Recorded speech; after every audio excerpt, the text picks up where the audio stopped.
Hello प्यारे बच्चों, और सब कैसा चल रहा है? उम्मीद है सारे अच्छे होंगे। तो जैसा कि हम यहाँ पर क्या कर रहे हैं, 3 डायमेंशनल कोऑर्डिनेट ज्योमेट्री। इससे पहले हमने वेक्टर कंप्लीट कर रखा है। 3 डायमेंशनल कोऑर्डिनेट ज्योमेट्री का यह छोटा सा लेक्चर है इक्वेशन ऑफ प्लेन के लिए। फर्स्ट ऑफ ऑल हमें स्ट्रेट लाइन करना था, स्ट्रेट लाइन कर चुके हैं। फंडामेंटल ऑफ 3D कर चुके हैं। इसके बाद हमने स्क्यू लाइंस भी किए थे, और उस पर बेस जो जेई के आए हुए क्वेश्चन हैं वो भी हमने 2-3 कर लिए थे। ठीक है, उसी सीरीज को कंटिन्यू करते हुए आज का हमारा लेक्चर किस पर है? Introduction of planes in 3 dimensional coordinate geometry. और जैसा बच्चों आपने स्ट्रेट लाइन इन 2D किया था, वैसा ही आसपास चलता है equation of plane in 3 dimensional coordinate geometry. ठीक है, ये ध्यान देना है, और उसी पर कुछ अच्छे क्वेश्चन कर लेंगे। तो देखो बच्चों, ये क्या है, इसमें कोऑर्डिनेट ज्योमेट्री दोनों को हम कोरिलेट कर रहे हैं इस सीरीज में। कोरिलेट करने का मतलब जैसा कि 2D में स्ट्रेट लाइन था वैसा ही 3D में प्लेन है। इक्वेशन वाइज मीनिंग तो बहुत अलग अलग है ना। तो हमें इसमें क्या करना होता है, प्लेन। तो प्लेन में देखो बच्चों क्या होता है, प्लेन होता क्या है ना, प्लेन एक सरफेस होता है। प्लेन क्या होता है, एक सरफेस होता है। डिफिनेशन इसका टोटली डिफरेंट है। प्लेन एक ऐसा सरफेस है जिसमें कोई भी दो पॉइंट यदि हम कंसीडर करते हैं तो line segment joining them must lie with in the surface. ये आपको ध्यान देना है। ठीक है, जैसे यदि हम कोई भी सरफेस लेते हैं, this is just a surface. ठीक है, ये एक सरफेस होता है। लाइक हमने इस तरह का एक सरफेस लिया, इस तरह का लिया, इस तरह का लिया, इस तरह का सरफेस लिया, कुछ भी हम आर्बिट्रेरी सरफेस ले लिया। अब हम इसमें पूछना चाह रहे हैं कि ये कौन सा, इन चार में से कौन सा प्लेन है, कौन सा प्लेन नहीं है। तो देखो किस तरीके से करोगे, यदि हम यहां पर इस सरफेस पर कोई भी दो पॉइंट लेते हैं बच्चों, इस सरफेस पर ना कोई भी दो पॉइंट लो, क्या उनको मिलाने वाला जो लाइन सेगमेंट है वो बाहर आ रहा है क्या सरफेस के? नहीं आ रहा है। इसमें कहीं पर भी दो पॉइंट लेंगे, लाइन ज्वाइनिंग सेगमेंट है ना, वो सरफेस के बाहर नहीं आ रहा है। So this is a plane. यहां पर हम कोई भी पॉइंट लेंगे, वो बाहर आ रहा है या नहीं आ रहा है? नहीं आ रहा है ना। ये भी एक प्लेन है, ये भी एक प्लेन है, दोनों एक ही जैसा है, केवल अपोजिट डायरेक्शन में कनकेव कन्वेक्स है। अब इसमें क्या हो रहा है कि यदि हम दो पॉइंट लेते हैं तो लाइन सेगमेंट ज्वाइनिंग देम बाहर आ रहा है। इसका मतलब ये एक सरफेस वो वाला नहीं है जो हम प्लेन को डिफाइन करने के लिए लेते हैं। ठीक है, तो जस्ट इक्विवेलेंट हमें इसमें बच्चों एक तो डिफिनेशन याद रख लेना है कि plane is just a surface in which if we take any 2 points the line segment joining them must lie within the surface। ठीक है, ये हमें याद रख लेना है ना। क्या याद रख लेना है कि प्लेन क्या होता है, is a surface.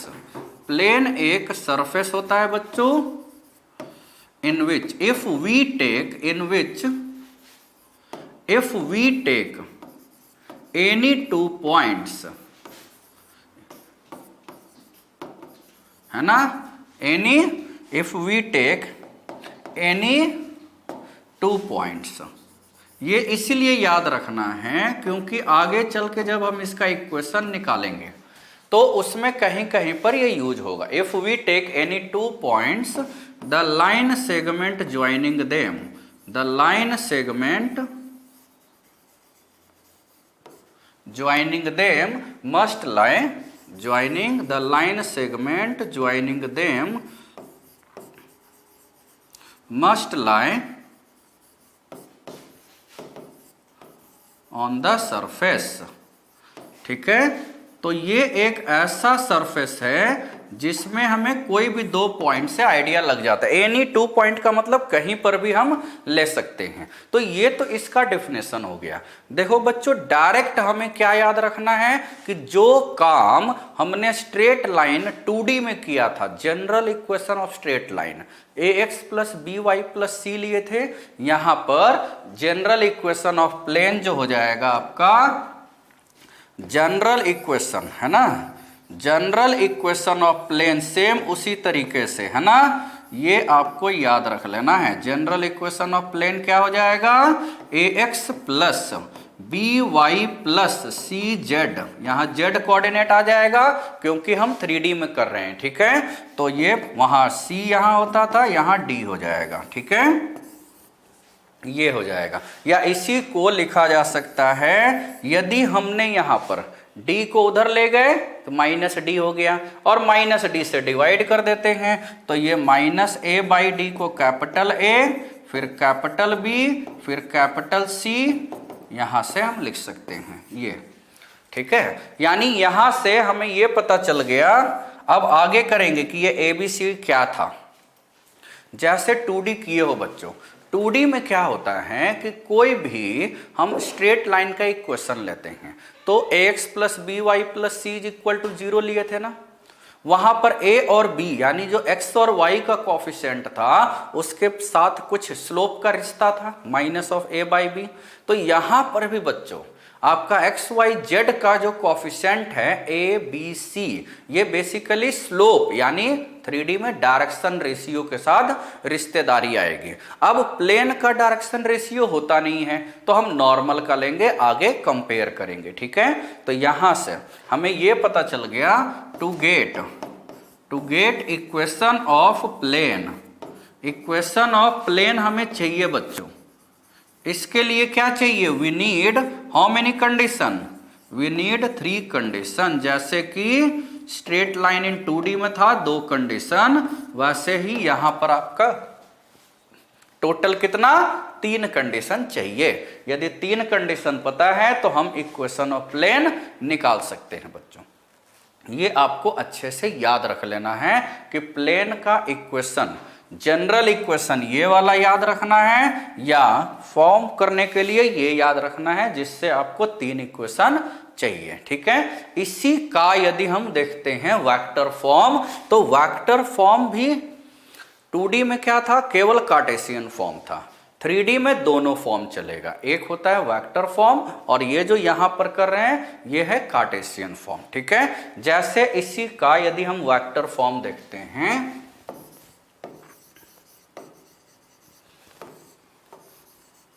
Vector form में क्या है कि सपोज कोई भी प्लेन ले लिए बच्चों, ये देखो ये एक प्लेन है ना। इस प्लेन में हम मान लेते हैं कि ये जो प्लेन है वो किसी फिक्स पॉइंट A से पास कर रहा है, ठीक। और ये जो प्लेन है इसके नॉर्मल यदि हम लेते हैं, है ना, इसके नॉर्मल यदि हम ले लिए ये एक vector, this is the normal to the plane. n का मतलब क्या है, नॉर्मल टू द प्लेन है, नॉर्मल टू प्लेन ये दे रखा है, ठीक। तो ये है नॉर्मल टू प्लेन। अब देखो हमें इस प्लेन का इक्वेशन बताना है जो कि वेक्टर A से पास कर रहा है और नॉर्मल दे रखा है। तो हम कोई भी इक्वेशन लेते हैं बच्चों, उसके लिए वेक्टर फॉर्म में हमें r लेना होता है।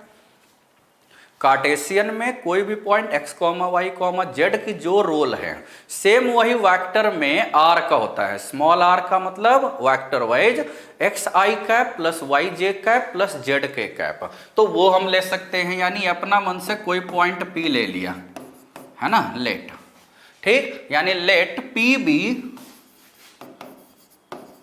B any point on plane, any point in plane, ये ले लिया। तो फिगर से या हम देख सकते हैं, जैसे इस स्क्रीन पर मान लीजिए कोई भी पॉइंट लोगे, उसको पुराने पॉइंट जो स्क्रीन पर है उससे मिला दिया तो लाइन बन गया। अब ये जो लाइन है बच्चों, ये नॉर्मल के तो ऑलवेज परपेंडिकुलर ही होगा, वही हमें यहां ध्यान देना है। दैट इज AP जो है vector AP is normal to या परपेंडिकुलर टू n। सो हमने वेक्टर तो सीरीज कर लिया है, यानी AP dot n is equal to 0 होगा। AP का मतलब वेक्टर में जानते हो ना, AP का मतलब r माइनस a है, dot n is equal to 0 है। तो यहां से हम क्या लिख सकते हैं, r dot n is equal to a dot n, और a डॉट n को हम d लिख सकते हैं, लेट d लिख दिया। यानी vector form of plane, vector form क्या हो जाएगा, that is equivalent to r dot n is equal to p, या हम d भी ले सकते हैं। चलो d ले लेते हैं, d आया है ना, ये हो गया d, ये हो गया वेक्टर फॉर्म। यानी यदि हमने वेक्टर फॉर्म देखा तो उसमें हमेशा स्केलर प्रोडक्ट आएगा प्लेन में। यदि हम वेक्टर फॉर्म को रिकॉग्नाइज करें कार्टेशियन फॉर्म में करने के लिए, ठीक है, कि लेट, यदि हमने इसमें लिया लेट,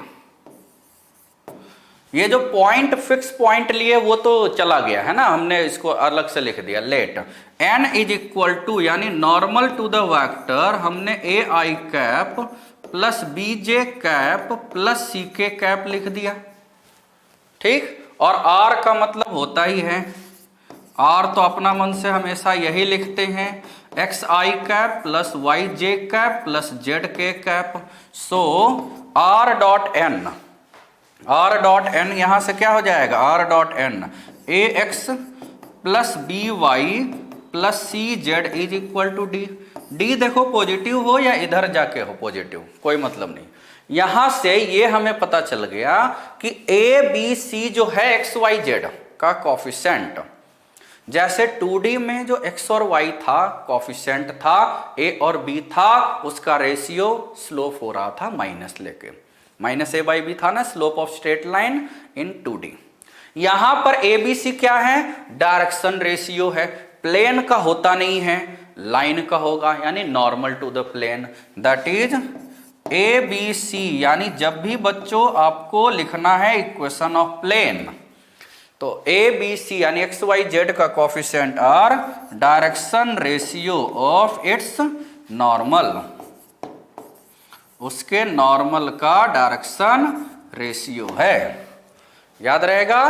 तो इसमें हमें क्या ध्यान देना है, प्लेन में दो चीज याद रखना है, एक तो प्लेन का इक्वेशन, यानी एक तो प्लेन का इक्वेशन एकदम समरी में हमें क्या करना है, जो दोनों पेज की समरी है वो हमें क्या करना है, प्लेन, कोई भी प्लेन का इक्वेशन दिया हुआ है बच्चों, या तो उसको वेक्टर फॉर्म में लिखो इंक बचाने के लिए, ये है r डॉट n है, और Cartesian form A x plus B Y plus C Z plus D लिख लो। डी की टेंशन नहीं लेते हैं, हमें चाहिए तीन कंडीशन, जैसे स्ट्रेट लाइन का equation in 2D A x plus B Y plus C लिखते थे। अब ऐसा तो है नहीं कि ए बी सी तीन पैरामीटर थे तो तीन कंडीशंस चाहिए, हमें तो दो ही कंडीशंस चाहिए थे। यहां पर भी वही है, इक्वेशन ऑफ प्लेन या तो r dot n is equal to D लिखा जाएगा, या p भी लिख सकते हो, या A x plus B Y plus C Z plus D लिख सकते हो इज इक्वल टू 0।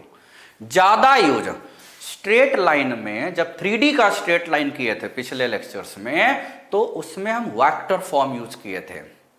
यहां पर प्लेन में ज्यादा यूज होता है कार्टेशियन फॉर्म। प्लेन में वेक्टर फॉर्म डेरिवेशन के लिए भले यूज होते हैं, लेकिन क्वेश्चन 90% इसके आज तक केवल और केवल कार्टेशियन फॉर्म से ही आए हैं बच्चों। तो ये ज्यादा इंपॉर्टेंट है प्लेन में, ठीक है, प्लेन के लिए कार्टेशियन फॉर्म ज्यादा इंपॉर्टेंट है। और इक्वेशन यदि चाहिए तो कितने कंडीशन चाहिए, तीन कंडीशन चाहिए, तीन कंडीशन आ जाएगा, आंसर अपने आप आ जाएगा। और प्लेन के नॉर्मल में काम करना है, नॉर्मल एक लाइन है, एंगल बनाएगा, प्लेन एंड लाइन भी हम आगे करेंगे, वहां ये सब ज्यादा यूज होगा, ठीक है बच्चों, यहां तक क्लियर है, ओके। अब हम इसी को और आगे कर लेते हैं। देखो various form of equation of plane, तो वेरियस फॉर्म में हमें क्या याद रखना है, just to get equation of plane, equation of plane चाहिए। How many conditions, 3 conditions. अब वो 3 कंडीशन कुछ भी हो सकता है ना, तो हम उसमें देख लेते हैं क्या हो जाएगा, है ना। इक्वेशन ऑफ प्लेन, ठीक है, equation of plane having direction ratios of its normal. देखो डायरेक्शन रेशियो होता है 3 ABC, लेकिन वो बेसिकली रेशियो है बच्चों, तो वो रेशियो ऐसा रेशियो है कि 2 ही होता है। बेसिकली रेशियो तो 1:2:4 2 ही में काम चल जाएगा। तो direction ratio of its normal are AB and C, ABC and passing through, ये पास कर रहा है किससे, पासिंग थ्रू, किससे पास कर रहा है बच्चों, x1 y1 z1 से पास कर रहा है, इज, ये क्या हो जाएगा, है ना। तो देखो हम इसको आराम से लिख सकते हैं, हमें नॉर्मल का डायरेक्शन रेशियो दिया हुआ है, तो हमने इक्वेशन लिख लिया है ना। इक्वेशन यहां क्या लिख लिया, here equation of plane, plane का इक्वेशन देखो क्या हो जाएगा, ax plus B Y plus C Z plus d is equal to 0, ये हो जाएगा प्लेन का इक्वेशन। नाउ अब ये वाला जो हमने मान लिया है, हमें यहां क्या नहीं पता है, हमें यहां डी नहीं पता है, क्वेश्चन में ए बी सी तो दे रखा है। Now as it passes through, as it passes through, ये किससे पास कर रहा है, x1 y1 z1 से पास कर रहा है, दैट इज पुट कर देंगे तो ax1 plus by1 plus cz1 plus d is equal to 0 है।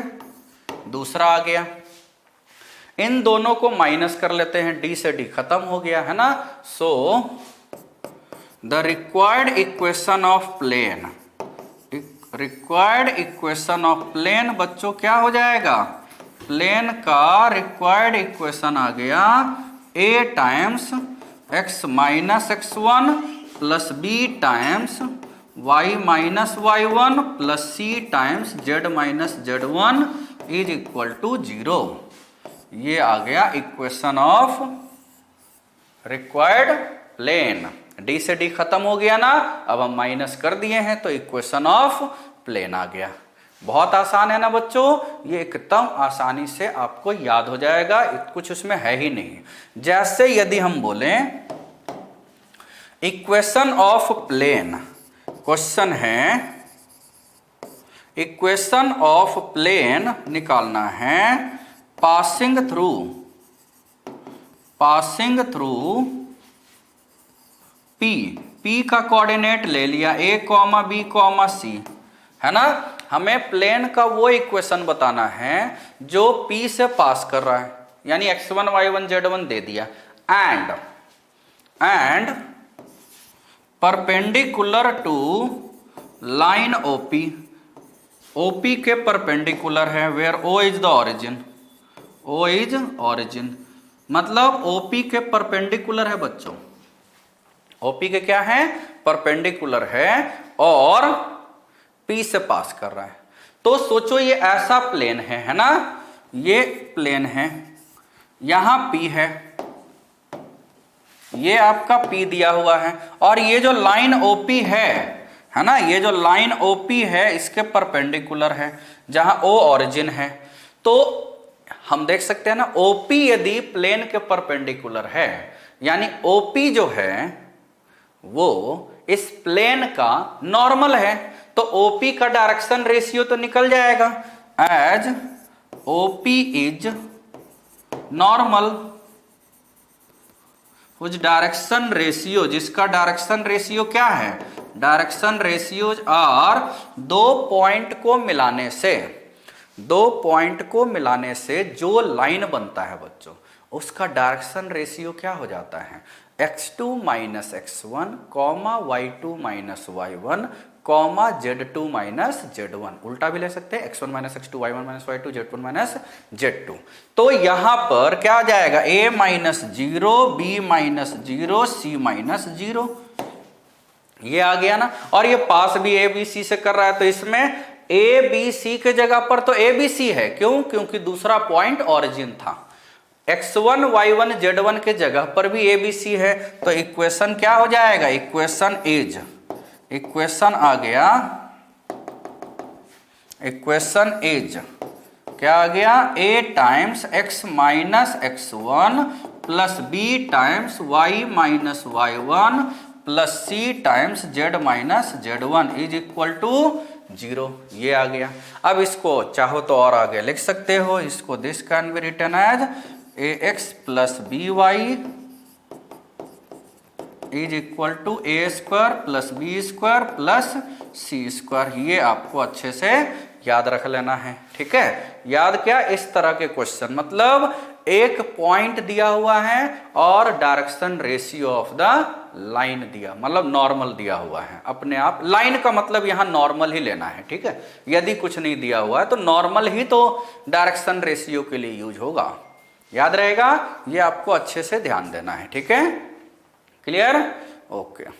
अब इसमें हम देख लेते हैं दूसरा फॉर्मेट। तो दूसरा फॉर्मेट क्या है, हमें तीन कंडीशन चाहिए, है ना। तो equation of plane, equation of plane passing through, point यदि दिए हुए हैं तो पासिंग थ्रू, तीन पॉइंट ले लेते हैं, a x1 y1 z1 b x2 y2 z2 और c x3 y3 z3, है ना। इससे यदि पास कर रहा है ना, is equation of plane passing through 3 point. तो देखो 3 पॉइंट, यदि हम ऐसा सोचे, यदि हम ऐसा सोचते हैं कि 3 पॉइंट ये है और अपना मन से हमने एक पॉइंट ले लिया P, है ना, x comma y comma z अपना मन से ले लिया, ठीक, x comma y comma z ले लिया अपना मन से। तो ये वेक्टर फॉर्म में यदि हम सोचे इसको, तो यहां 4 पॉइंट है, तो 3 लाइन बन जाएगा, AP बन जाएगा, BP बन जाएगा, CP बन जाएगा, या AP बन गया, AB बन गया और AC बन गया। किसी एक को फिक्स कर दें, तो AP और AB, A को फिक्स कर देते हैं, है ना। AC ये क्या है, कोप्लानर, है ना। ये चारों के, सॉरी, ये तीनों लाइन जो है ये क्या है, कोप्लानर है। इसका मतलब इनका STP AP AB और AC, इनका STP क्या हो जाएगा, ये हो जाएगा 0।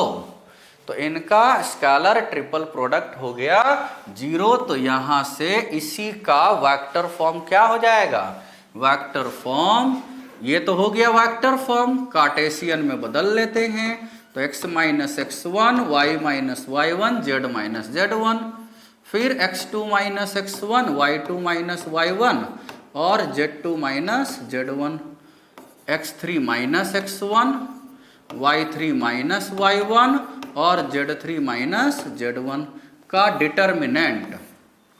यहां जो हमने रेफरेंस लिया है ना बच्चों, A पॉइंट A हर जगह लिया है, वो कोई भी ले सकते हो, B भी ले सकते हो, C भी ले सकते हो, P भी ले सकते हो। तो ऐसा इसीलिए लिया है जिससे ऊपर में x y z एक ही रहे, बाकी तो सारा अपने आप हो जाए, है ना। इसमें पुट कर सकते हैं, एकदम आसान है। NCERT के लिए तो एकदम यही सब ज्यादा यूज होता है, ठीक है। अब यदि हम दूसरा फॉर्म लें, ये हो गया दूसरा, इसमें क्या हो जाएगा, सेम वही इक्वेशन ऑफ प्लेन, ठीक है। 2 पॉइंट हो गया। देखो हमें 3 कंडीशन चाहिए बच्चों, है ना, पासिंग थ्रू 2 पॉइंट्स। तो 2 पॉइंट्स ले लिए, A x1 y1 z1, B x2 y2 z2 and तीसरा कंडीशन जो पॉइंट नहीं दिया हुआ है लेकिन दिया हुआ है parallel to a line, parallel to a line having direction ratio, having direction ratios. इस तीसरे लाइन का डायरेक्शन रेशियो ABC है, ठीक है, इज गिवन बाय। तो हमें x3 y3 z3 नहीं दिया हुआ है और अच्छी बात है, इसके जगह पर ये पूरा डायरेक्शन रेशियो ही दे दिया गया है तो वो हम यूज कर लेंगे। तो ये आ गया आपका x minus x1 y minus y1 z minus z1। Same वही x3 वाला दे ही नहीं रखा है लेकिन उसके जगह पर ये दे रखा है तो ये आ जाएगा। मतलब दो पॉइंट से पास कर रहा है और एक लाइन के पैरेलल है जिसके डायरेक्शन रेशियो दिए हुए हैं। तो एग्जैक्ट इसी फॉर्मेट पर हम और आगे भी, मतलब ये एकदम फॉर्मूले ही फॉर्मूले हैं। हमें बेसिकली प्लेन का इक्वेशन निकालना है बच्चों। तो प्लेन का जब इक्वेशन निकालना होता है तो तीन कंडीशन चाहिए, वो हम निकाल लेते हैं, ठीक है। वो बस आपको ध्यान देना है। जैसे यदि हम इसमें लेते हैं इक्वेशन ऑफ प्लेन, एक ही पॉइंट से पास कर रहा है, अब इक्वेशन ऑफ प्लेन है ना, पासिंग थ्रू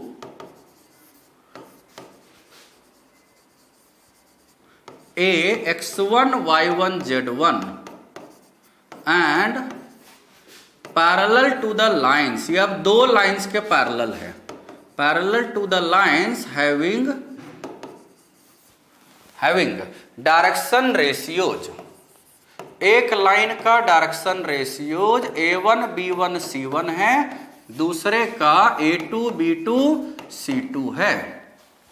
तो ये क्या हो जाएगा, सेम वही हो जाएगा यहां से x minus x1 y minus y1 z minus z1 और a1 b1 c1 a2 b2 c2 का डिटर्मिनेंट इज इक्वल टू 0 हो जाएगा ना। तो इस तरीके से भी हम उसमें ले सकते हैं, ठीक है।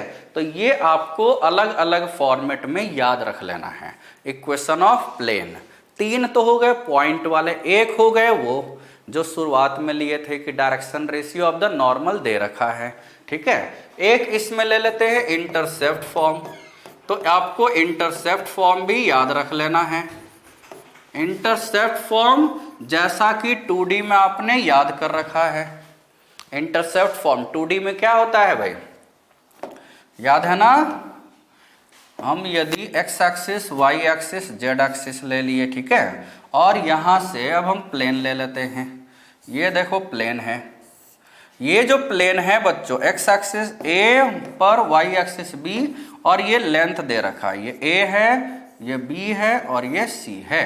तो equation of plane, equation of plane क्या हो जाएगा इसमें, x by a y by b plus z by c is equal to 1 हो जाएगा। जैसा कि इंटरसेप्ट फॉर्म आपने 2D स्ट्रेट लाइन में कर रखा है वैसा ही 3D प्लेन में भी कर लेते हैं। जैसे इस पर हम क्वेश्चन ले सकते हैं कि इक्वेशन ऑफ प्लेन बताना है, इक्वेशन ऑफ प्लेन है ना, having x intercept, x intercept दे रखा है 4, y इंटरसेप्ट दे रखा है 5 ले लेते हैं, एंड दे रखा है parallel to z axis, parallel to z axis दे रखा है तो z एक्सिस के पैरेलल है। तो क्या हो जाएगा, तो देखो इस केस में x इंटरसेप्ट a दे रखा है यानी 4 दे रखा है, a तो 4 है, b 5 है।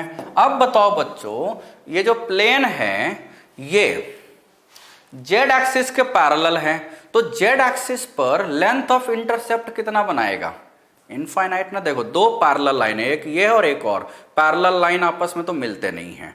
यदि जबरदस्ती का भी मिलाएंगे तो कहाँ मिलाएंगे, इन्फिनिटी पर, तो इन्फिनिटी पर ही इंटरसेप्ट बनेगा ना, प्रोजेक्शन बनेगा इन्फिनिटी पर, तो इसका मतलब c is equal to infinity है, c is equal to infinity हो जाएगा। तो यहां से क्या आ जाएगा equation, x by a plus y by b plus z by infinity is equal to 1, और कोई भी चीज अपॉन इंफिनिटी 0 होता है ना, तो यहां से आ गया 5x plus 4y is equal to 20। ये आ गया इक्वेशन ऑफ प्लेन।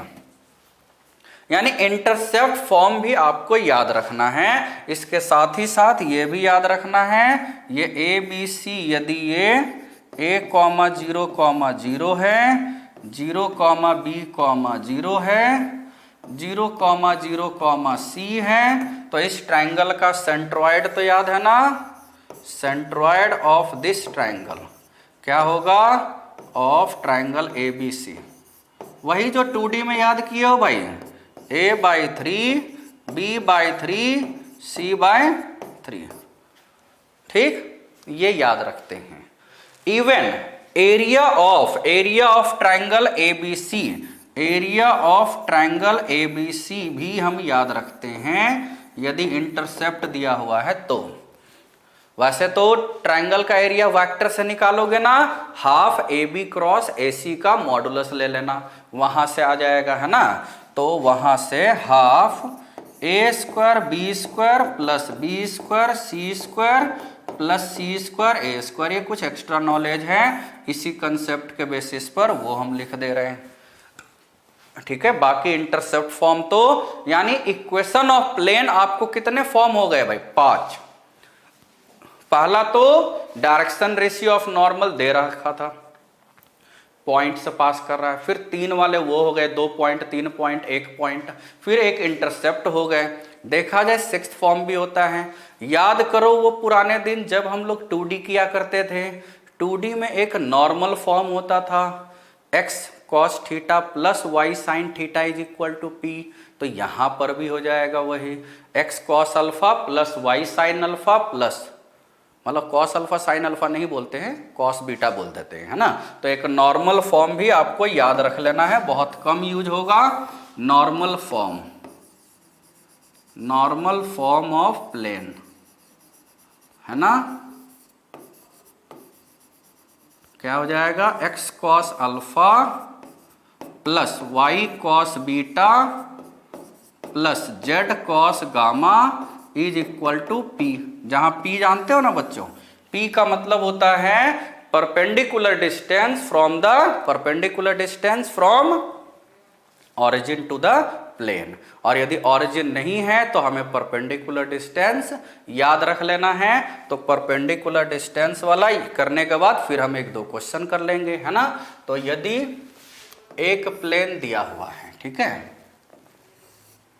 ये एक प्लेन दिया हुआ है, यदि इसमें अब हम किसी पॉइंट से परपेंडिकुलर, जस्ट इसको कैसे करना है भाई, x1 y1 z1 जो 2D में आपने कर रखा है ना, सेम वही यहां पर कर लेना है, ठीक है। और प्लेन का इक्वेशन हम वही ले लेते हैं जो याद है, P इज इक्विवेलेंट टू, जो काम आपने 2D में किया है सेम वही यहां पर करना है आपको। मतलब 2D में perpendicular distance from the point लिए थे, 2 लाइंस के बीच एंगल निकाले थे, फैमिली ऑफ स्ट्रेट लाइन हुआ था, 2 पैरेलल लाइंस के बीच डिस्टेंस हुआ था, फिर उसके बाद एंगल बाइसेक्टर का इक्वेशन आया था, सेम वही हम यहां सारा करेंगे प्लेन में, angle between 2 planes, perpendicular distance, even mirror image of the point with respect to a plane, सारा करेंगे हम बच्चों, ठीक है। परपेंडिकुलर डिस्टेंस तो डायरेक्ट हो जाएगा ना, आपको हो जाएगा कि नहीं, परपेंडिकुलर डिस्टेंस, ठीक है, इज इक्वल टू क्या हो जाएगा, ax1 plus by1 plus cz1 plus d upon a² plus b² plus c² under root. तो ये आ जाएगा आपका परपेंडिकुलर डिस्टेंस। तो ये हो जाएगा, इसमें कुछ भी नहीं करना है। यानी perpendicular distance from a point on a plane just equivalent to perpendicular distance from a point on a line. एक जैसा लग रहा है ना। और जैसे स्ट्रेट लाइन में किए होगे, है ना, just equivalent to 2D, just equivalent to straight line in 2D, है ना। ये एकदम कंपेयर करते हैं बच्चों, हमने इस पूरे सीरीज में ना ज्यादा कंपेयर ही किया है। Just equivalent to this mirror image of, है ना, mirror image of P x1 y1 z1 is given by mirror image of P with respect to plane. इस पॉइंट का मिरर इमेज कहीं ना कहीं तो दूसरा पॉइंट होगा ना, सपोज Q ले लेते हैं, है ना, is given by x2 minus x1 upon a, y2 minus y1 upon b, z2 minus z1 upon c is equal to -2 times. 2 क्यों लिए हैं? देखो, डिस्टेंस प्लस डिस्टेंस क्या होता है? ट्वाइस डिस्टेंस, इसीलिए, है ना। तो -2 ax1 plus by1 plus cz1 plus d upon a square plus b square plus c square का कुछ नहीं, ये होता है। यहां से x2 y2 z2 निकल जाएगा ना, निकल जाएगा कि नहीं? That is the mirror image. Compare मतलब इक्वेट कर देंगे, मिरर इमेज आ जाएगा। अब मिरर इमेज आ जाएगा, दिया हुआ पॉइंट है, दिया हुआ मिरर इमेज है, यानी आया हुआ मिरर इमेज है। हम वहां से फीट ऑफ परपेंडिकुलर यानी फुट ऑफ परपेंडिकुलर भी निकाल लेंगे। Similar we can get foot of perpendicular. In similar way we can find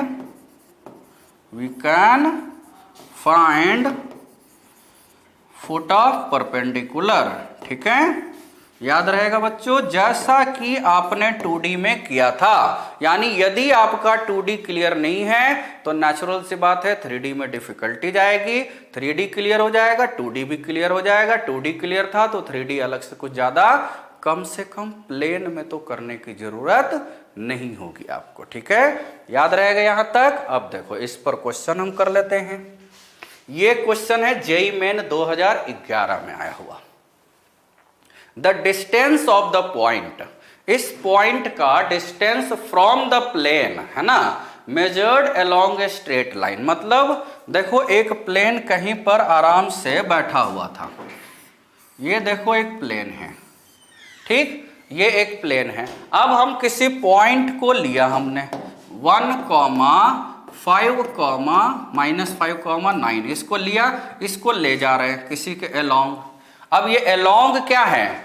इसके अलोंग लिए जा रहे हैं, है ना। इस लाइन का डायरेक्शन रेशियो क्या है बच्चों?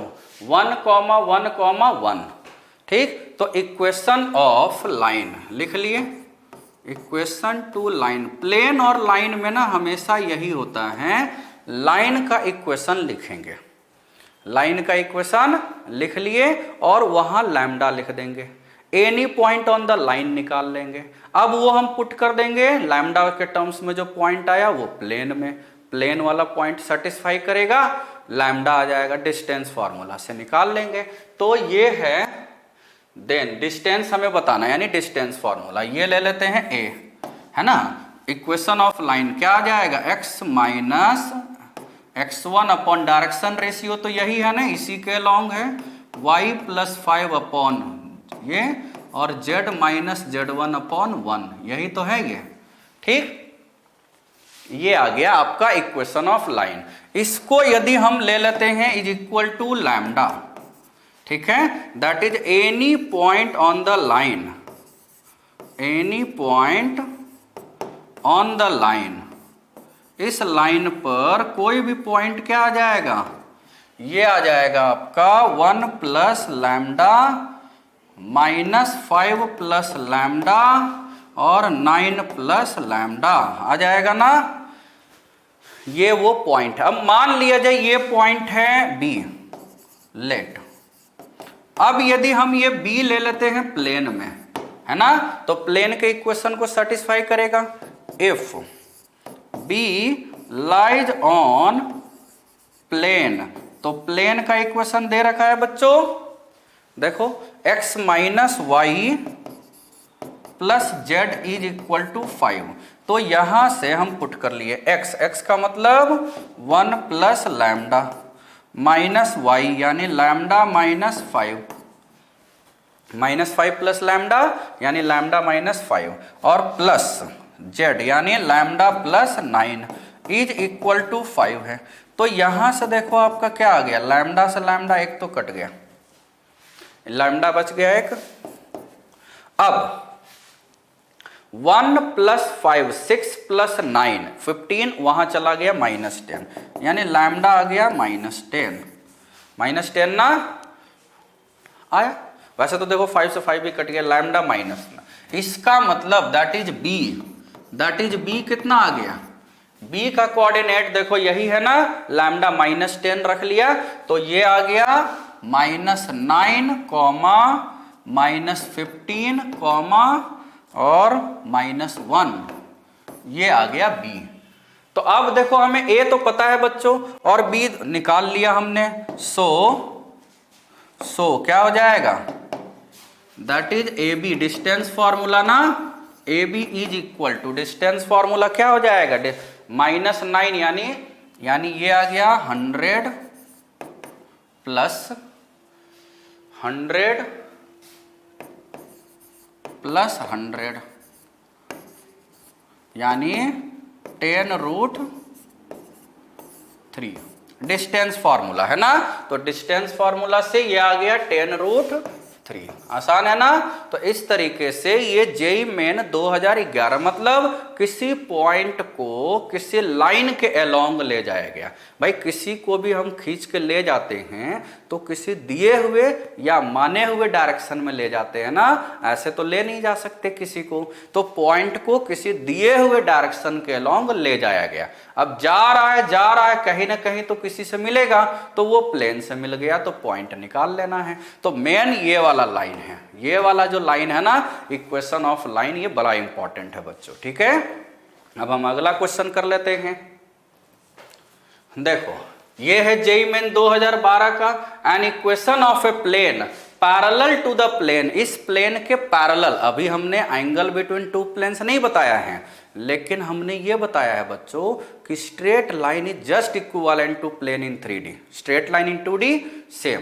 तो यहां से इक्वेशन ऑफ एनी प्लेन है ना, इक्वेशन ऑफ रिक्वायर्ड प्लेन, जो रिक्वायर्ड प्लेन है वो बच्चों प्लेन इसके पैरेलल है, वो इसके पैरेलल है, यानी x minus 2y plus 2z plus lambda ले लेते हैं, कांस्टेंट हम बदल देंगे, बस यही तो है। As perpendicular distance from origin, origin से परपेंडिकुलर डिस्टेंस क्या दिया हुआ है इस पर, at a unit distance from origin है, ये 1 दे रखा है। तो अभी हमने आपको परपेंडिकुलर डिस्टेंस का बताया है ना एक फॉर्मूला, 0 0 से है तो कोई टेंशन की बात ही नहीं है। तो यहाँ क्या हो जाएगा, 0 minus 2 into 0 plus 2 into 0 plus lambda, detail लिखने के लिए 0 भी लिख रहे हैं, 1 प्लस 4 का रूट का मॉड इज इक्वल टू है 1। तो यहां से लैम्डा कितना आ गया बच्चों, प्लस माइनस 3 आ गया ना। सो इक्वेशन ऑफ प्लेन क्या हो जाएगा, इक्वेशन ऑफ प्लेन चाहे पॉजिटिव वाला ले लो या निगेटिव वाला ले लो, आंसर आ गया। सोचो कितना आसान क्वेश्चन है भाई, है ना। इसका मतलब यदि ये लेक्चर कोई देख ले रहा है ना, इसीलिए ये सब हम देखो वेक्टर और 3D जो है ना बच्चों बड़ा आसान है। यदि कोई 3, 4, 6 घंटे का भी टाइम निकाल के ये दोनों टॉपिक देख लिया, इसका मतलब उसके 8 मार्क्स तो एकदम कंफर्म हो गए हैं। 8 मार्क्स का मतलब कम से कम 40,000 रैंक या 30,000 रैंक तो इधर उधर हो गया। बहुत अच्छे अच्छे कॉलेज या तो बंद हो जाएंगे नहीं देखने से, या खुल जाएंगे देखने से, है ना। कितना अच्छा टॉपिक है वेक्टर और 3D। और 8 क्या 12 नंबर, 2-2, 3-3 क्वेश्चन भी कभी कभी आ जाते हैं। 3 क्वेश्चन फिक्स हैं वेक्टर और 3D मिला के इन जेई मेन, ठीक है। तो देखो अब एक लास्ट क्वेश्चन इस पर कर लेते हैं बच्चों। लास्ट क्वेश्चन इसका क्या है, the length of the projection of the line segment joining. ये भी एकदम बहुत आसान है। पॉइंट्स देखो हम क्या ले लेते हैं ना, एक प्लेन ले लेते हैं। ये एक प्लेन है, ये देखो एक प्लेन है, प्लेन दिख रहा है ना, ये एक प्लेन है इसमें, है ना। अब इस प्लेन में हम क्या करेंगे, इस प्लेन में इस प्लेन का इक्वेशन तो दे रखा है, x + y + z = 7 है, ठीक। अब 2 पॉइंट ले लिया, आप कहीं पर भी वो 2 पॉइंट ले सकते हैं। तो एक पॉइंट हम ये ले लिए, ये देखो ये एक पॉइंट है, कहाँ गया, हाँ 5, -1, 4, ये है A। ये एक पॉइंट है B, 4, -1, 3 है ना। तो अब कह रहा है कि इस लाइन सेगमेंट का प्रोजेक्शन देखो क्या हो जाएगा। तो ये प्रोजेक्शन का मतलब परपेंडिकुलर है ना, तो ये हमें निकालना है, this we have to find, ठीक। तो अब देखो हमें पता है बच्चों, इस प्लेन का नॉर्मल का डायरेक्शन रेशियो पता है, इस प्लेन का नॉर्मल का डायरेक्शन रेशियो पता है ना। ये देखो ये है डायरेक्शन रेशियो, ये नॉर्मल ले लिया। इस लाइन का AB है ना, तो direction ratio of line AB, direction ratio of line AB is क्या हो जाएगा, x2 - x1 है ना, x2 - x1, y2 - y1, z2 - z1। तो ये आ गया 1, 0, 1। और direction ratio of normal to the plane, direction ratio of normal to plane, ये दे रखा है हमारा 1, 1, 1। तो देखो इन दोनों के बीच ये एंगल थीटा आ जाएगा ना। ये हम क्यों थीटा निकाल रहे हैं भाई, देखो हमें ये चाहिए, ये चाहिए यानी ये चाहिए, हमें ये चाहिए, तो ये थीटा है तो ये भी तो थीटा होगा ना, है कि नहीं। तो हमें थीटा निकाल लेना है। तो इन दोनों की वजह से cos थीटा हमने निकाल लिया, एंगल बिटवीन 2 लाइंस। तो क्या हो जाएगा, एंगल बिटवीन 2 लाइंस तो हमने स्ट्रेट लाइन में बता दिया है। तो 1 × 1 + 0 + 1 अपॉन √, यहाँ √2 और यहाँ √3। तो ये आ गया आपका 2/3 का रूट आया ना, 2/3 का रूट आ गया cos थीटा में, ठीक। यही आया ना, 2 वहां आया है, बस ये आ गया। नाउ अब हमें निकालना है प्रोजेक्शन।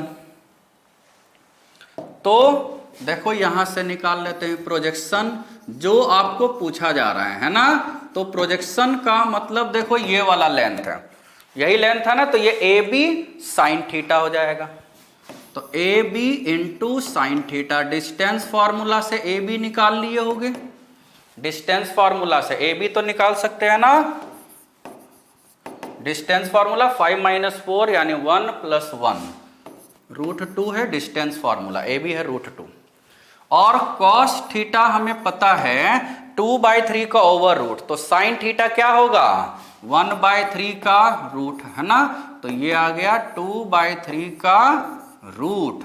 तो इस तरीके से बच्चों ये जो है 3D सीरीज, इसमें हमने क्या किया, स्ट्रेट लाइन जो है पहले ही कर लिया है। अब स्ट्रेट लाइन के बेसिक कंसेप्ट को यूज करते हुए प्लेन में जितना हमने बताया है, तो ये इक्वेशन ऑफ प्लेन जो है परपेंडिकुलर डिस्टेंस तक हमने बता दिया है। अब इसमें क्या बचा हुआ है, फैमिली ऑफ प्लेन्स है। एंगल बिटवीन टू प्लेन्स है, तो एंगल बिटवीन टू प्लेन्स हो गए, फैमिली ऑफ प्लेन्स हो गए, और इसके बाद हम इसको क्या कर सकते हैं, हमें अब प्लेन एंड लाइन। तो एक लेक्चर और में हम पूरी कोशिश करेंगे कि आपका ये जो 3D ज्योमेट्री है वो पूरा अच्छे से खत्म हो जाए। तो हम इस लेक्चर को यहीं पर कंक्लूड करते हैं, और इसके बाद हम एक और लेक्चर में, जल्दी ही वो आएगा, एक और लेक्चर में 3D ज्योमेट्री कंप्लीट कर लेंगे। ओके बच्चों, तब तक के लिए bye bye. Okay, thank you.